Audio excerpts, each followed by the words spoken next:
sur la crainte de la mort. Persévère dans ta voie et à toi de toutes tes forces pour jouir plus longtemps de l'heureuse réforme d'une âme rendue à la paix. C'est jouir déjà sans doute que de travailler à cette réforme et à cette paix. Mais bien outre est la volupté qu'on éprouve à contempler son âme pure de toute tache et resplendissante. Tu te souviens, n'est-ce pas, quelle joie tu ressentis lorsqu'ayant quitté le prétexte, tu pris la toge virile et fus mené en pompe au forum. Attends-toi à mieux pour le jour où, dépouillant toute marque de l'enfance morale, tu seras inscrit par la philosophie au rang des hommes. Nous ne sommes plus jeunes, mais chose plus triste, nos âmes le sont toujours. Et ce qui est pire, sous l'air imposant du vieillage, nous gardons les défauts de la jeunesse, et non de la jeunesse seulement, mais de l'enfance même. La première s'effraie de peu, la seconde de ce qui n'est pas, nous de l'un et de l'autre. Fais seulement un pas, et tu reconnaîtras qu'il est de choses d'autant moins à craindre qu'elles effraient davantage. Il n'est jamais assez grand le mal qui termine tous les autres. La mort vient à toi, il faudra la craindre, si elle pouvait séjourner en toi. Nécessairement où elle n'arrive point, ou c'est un éclair qui passe. Il est difficile, dis-tu, d'amener notre âme au mépris de la vie. Et vois quel frivole motif inspire quelquefois ce mépris. Un amant court se pendre à la porte de sa maîtresse. Un serviteur se précipite d'un toit pour ne plus ouïr les reproches emportés d'un maître. Un esclave fugitif, de peur d'être ramené, se plonge un glaive dans le sein. Douteras-tu que le vrai courage ne fasse ce que fait l'excès de la peur? Nul ne saurait vivre en sécurité s'il songe trop à vivre longtemps, s'il compte parmi les grandes félicités de voir une nombreuse série de consuls. Que tes méditations journalières tendent à quitter sans regret cette vie que tant d'hommes embrassent et saisissent.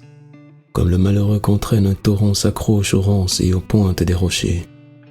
La plupart flottent misérablement entre les terreurs de la mort et les tourments de l'existence. Ils ne veulent plus vivre, et ne savent point mourir. Veux-tu que la vie te soit douce, ne sois plus inquiet de la voir finir. La possession ne plaît qu'autant qu'on s'est préparé d'avance à la perte. Or, quelle perte plus facile à souffrir que celle qui ne se regrette point. Exhorte donc, endurcis ton âme contre tous les accidents possibles, même chez les maîtres du monde. L'arrêt de mort de Pompée fut porté par un roi Pipi et par un eunuque. Celui de Crassus par l'insolente cruauté d'un Parthe. Caligula commande, et Lepidus présente la tête au glaive du tribune Dexter. Lui-même tendra la sienne à Chéréas. Jamais la fortune n'élève un homme tellement haut qu'elle ne le menace d'autant de maux qu'elle l'a mis à portée d'enfer. Défie-toi du calme présent. Un instant bouleverse la mer. Le même jour, la même où il se jouait, les vaisseaux s'engloutissent. Songe qu'un brigand, qu'un ennemi te peut mettre l'épée sur la gorge qu'à défaut des puissants de la terre. Le dernier esclave a sur toi droit de vie et de mort. En effet, qui méprise sa vie est maître de la tienne. Parcours la liste de ceux qui périssent par embûche domestique, par force ouverte ou trahison. Tu verras que la colère des esclaves n'a pas fait moins de victimes que celle des rois. Que t'importe, ô homme, le plus ou le moins de puissance de celui que tu crains, quand le mal que tu crains, tout autre le peut faire. Mais si le hasard te jette aux mains de tes ennemis, le vainqueur te fera conduire. Et certes, où tu vas? Pourquoi t'abuser toi-même et reconnaître seulement ici la fatalité que tu subis depuis longtemps? Entends-moi bien, du jour où tu es né, c'est à la mort que tu marches. Voilà quelle sorte de pensée il faut rouler dans son esprit, si l'on veut attendre en paix cette heure dernière dont la frayeur trouble toutes les autres. Mais pour terminer ma lettre, écoute la maxime qui m'a plu aujourd'hui. Encore une fleur dérobée au jardin d'autrui. C'est une grande fortune que la pauvreté réglée sur la loi de la nature. Or, cette loi, sais-tu à quoi elle borne nos besoins?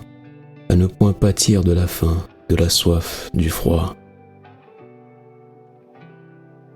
Pour chasser la faim et la soif, il n'est pas nécessaire d'assiéger un seuil orgueilleux, ni d'endurer un écrasant dédain ou une politesse insultante. Il n'est pas nécessaire de s'aventurer sur les mers ni de suivre les camps. Aisément on se procure ce que la nature réclame. La chose est à notre portée. C'est pour le superflu que l'on sue. C'est le superflu qui nous use sous la tauge, qui nous condamne à vieillir sous la tente, qui nous envoie échouer aux côtes étrangères. Et l'on a sous la main ce qui suffit, qui s'accommode de sa pauvreté, est riche.